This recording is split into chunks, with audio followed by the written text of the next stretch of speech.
Concept cars are supposed to represent the cutting edge of innovation, the kind of vehicles that push boundaries and showcase the future of automotive design. Some concept cars eventually evolved into legendary production models, like the Lamborghini Miura, Ford GT, or Tesla Model S others. Well, they become absolute disasters that make you wonder, what were they thinking?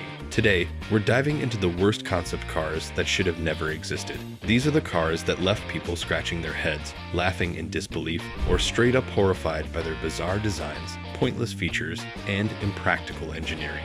Strap in, because this is going to be a wild ride through the worst ideas in automotive history. 1956 Buick Centurion, the fishbowl on wheels. The Buick Centurion was meant to be a futuristic vision of American luxury, but instead, it turned into a nightmare of impracticality. The first problem: it had an entirely transparent bubble roof. That might sound cool in theory, but in practice, it meant that the car turned into a mobile oven under the sun. Imagine driving this thing in the summer, pure torture. The Centurion also introduced one of the weirdest features ever seen in a car, a rear-mounted camera that replaced the rear-view mirror. This was decades before backup cameras became mainstream, but the execution was terrible. The camera was bulky, unreliable, and completely unnecessary for a 1950s luxury cruiser. Oh, and let's not forget the garish two-tone red and white design, which made it look like a prop from a low-budget sci-fi movie. Buick had some great ideas in the 50s, but the Centurion was not one of them. 1970 Ferrari 512 S Modulo, the UFO that couldn't drive. Ferrari has built some of the most beautiful cars in history, but the 512 S Modulo was not one of them. Designed by Pininfarina, this car looked more like a Star Wars spaceship than a road-going Ferrari. While futuristic styling is fine, the Modulo had one massive problem: it was nearly undrivable. Why? Well, it had no traditional doors. Instead, you had to slide the entire front windshield forward to enter the car. That meant if you ever parked too close to something, you were basically trapped inside. Talk about a design flaw. On top of that, the 512 S Modulo sat ridiculously low to the ground, making it impossible to drive on anything but a perfectly smooth track. Ferrari may have been aiming for a futuristic look, but instead, they created a useless rolling sculpture. 1981 Ford Probe II, the aerodynamic disaster. No, we're not talking about the actual Ford Probe that came out in the late 80s. We're talking about the horrific concept car that came before it, the Ford Probe II. Ford was obsessed with aerodynamics at the time, which isn't a bad thing. But with the Probe II, they took things way too far. The car was designed to be as slippery as possible, meaning it ended up looking like a melted bar of soap on wheels. The result? A vehicle that was so ugly and weird that people immediately rejected it. But the worst part, Ford actually considered replacing the Mustang with a version of the Probe II. Imagine if we had lost the Mustang to this disaster. It would have been a crime against car culture. 1995 Renault Raccoon, the amphibious abomination. The Renault Raccoon was an attempt at making an off-road amphibious vehicle, but the result was one of the strangest cars ever conceived. It looked like a bug-eyed alien mixed with a dune buggy, and its features were so ridiculous that it felt more like a joke than a real car. First, Renault decided that this car needed hydraulic suspension, allowing it to rise and lower at will. Sounds cool, right? Well, not when it made the Raccoon look like an awkward insect whenever it moved.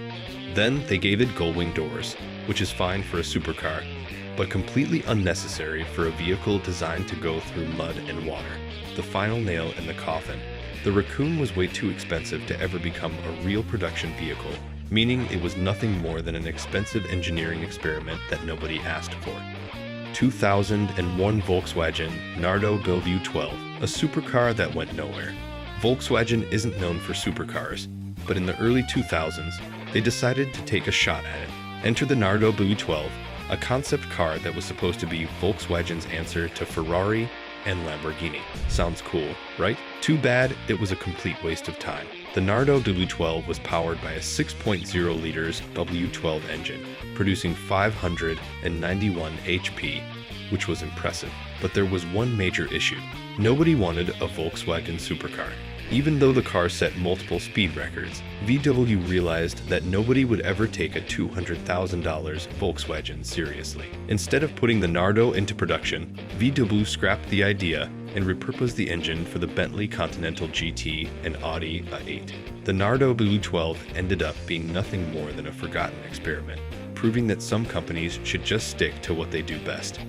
2005 Dodge Kahuna, the surf wagon nobody wanted.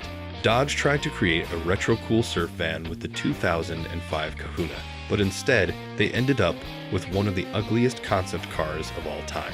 The Kahuna had a bizarre boxy shape, a weird two-tone paint job, and wooden side panels, which made it look like an awkward attempt at reviving the old woody wagons from the 50s. But the worst part, it had sliding doors like a minivan, meaning that no actual surfer would ever be caught dead in it. Dodge thought they were creating a hip and youthful vehicle, but all they really made was a failed design experiment that nobody wanted. Unsurprisingly, the Kahuna never made it to production, and we're all better off for it. 2010 Nissan Land Glider, the car that forgot it was a car. Imagine taking a motorcycle and a car and smashing them together. That's basically what Nissan did with the Land Glider, a bizarre tilting electric vehicle that was supposed to be the future of urban transportation.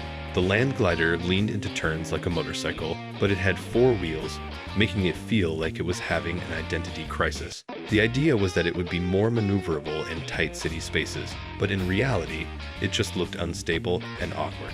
Add in the fact that it could only fit 2 people in a single-file seating arrangement, and you have a concept car that was doomed from the start. Nissan quietly killed the project, and nobody has missed it since. 2013 Toyota FV2, the car that wanted to read your mind. Toyota has built some of the most reliable and practical cars in the world, but sometimes they get a little too ambitious with their concepts. Case in point, the Toyota FV2. This was supposed to be a car that connected with the driver emotionally, using gesture controls and voice recognition. It didn't have a steering wheel. Instead, the driver controlled it by shifting their body weight. That might sound futuristic, but in reality, it meant driving would feel more like riding a Segway than a car. Toyota also claimed the FV2 could predict your emotions and adapt the driving experience accordingly. But let's be real, who wants their car analyzing their feelings? Imagine being stuck in traffic, getting frustrated, and your car suddenly suggests playing calming music. Yeah, no thanks. Unsurprisingly, the FV2 was just a marketing stunt that never went anywhere. Toyota realized that people want cars they can actually drive, not ones that act like their therapist. 2017, Mercedes-Benz Vision Maybach 6 Cabriolet, the yacht on wheels. Luxury cars are supposed to be stylish, powerful, and comfortable, but sometimes automakers take things way too far. That's exactly what happened with the Mercedes-Benz Vision Maybach 6 Cabriolet, a concept car that tried so hard to be ultra-luxurious that it became completely impractical. At nearly 20 feet long, this thing was longer than some limousines. Sure, it had an electric powertrain with 750 horsepower, but the absurd length meant it would be a nightmare to drive on actual roads. Try parking this behemoth in a regular parking lot. It's just not happening. And let's talk about the interior, which looked more like the deck of a yacht than a car cabin. The entire dashboard was covered in touch-sensitive blue lights, making it feel like you were piloting a spaceship instead of a luxury vehicle. Mercedes wanted this to be the ultimate status symbol, but instead, it ended up being a ridiculous showpiece that nobody would ever want to own.